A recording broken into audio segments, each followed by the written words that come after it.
Hey, sisters and brothers, welcome to week 27 of Read Through the Bible in 2 years. We are now more than one quarter of the way through. Our Old Testament reading comes out of the book of Deuteronomy. And if you remember, the book of Deuteronomy has one overall theme, and that theme is remember. That old Moses now, he's near death. He has brought his people to the border of the promised land. They can see the promised land from where he is. And he gets up onto this rock and he says to his people, remember, do not forget about what God has done for you. And then he gives a whole series of warnings about what will happen if the people forget about what God has done for them, if they forget about what God has told them what a righteous life is supposed to look like. Because the land that they are going into is not an empty land. It is a land full of other tribes of people who follow other religions, who worship false gods, who worship idols. And Moses warns his people, do not fall into that same trap. Do not fall into idol worship. When you go into this land, destroy their places of worship, because if you don't, bad things are going to happen, and you will lose this land that God has given you. And so what is the way that people are to remember? Well, he reminds them of those things that God has already taught, but also reminds them of the particular celebrations throughout the years, these reenactments of God's wondrous power.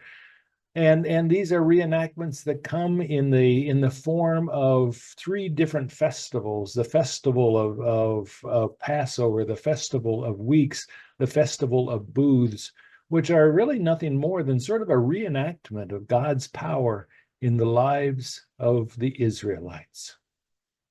The New Testament reading is still in the book of Hebrews, and we are coming now to the end of this book of Hebrews. And this last part of the book of Hebrews, it is an exhortation to keep the faith, not unlike Deuteronomy.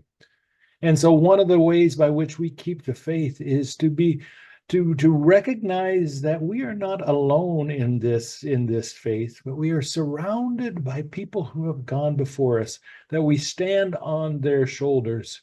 And the writer of Hebrews calls this the cloud of witnesses, and he spends an entire chapter outlining these cloud of witnesses, starting all the way from Abraham, or even older, from Noah through Abraham, through Moses, through these great characters of the Old Testament. And then all of those people who have given their lives, the martyrs of the faith. And he calls them then the cloud of witnesses. And he ends this part of this, or the writer of Hebrews ends this part with these wonderful verses in chapter 12. He says, therefore, since we are surrounded by so great a cloud of witnesses, let us also lay aside every weight and the sin that clings so closely, and let us run with perseverance the race that is set before us, looking to Jesus, the pioneer and perfecter of our faith. At the end of this week that's coming up, you will finish the book of Hebrews. And of course, the book of Hebrews then ends with its last chapter, chapter 13. It's absolutely beautiful chapter of a reminder of what it means to live a Christian life. Folks, thank you. Thank you for your continued persistence in reading through the Bible, and may it make you not only deeper in your understanding of Scripture, but may it also deepen your faith in this God who has given us this Scripture. Thank you.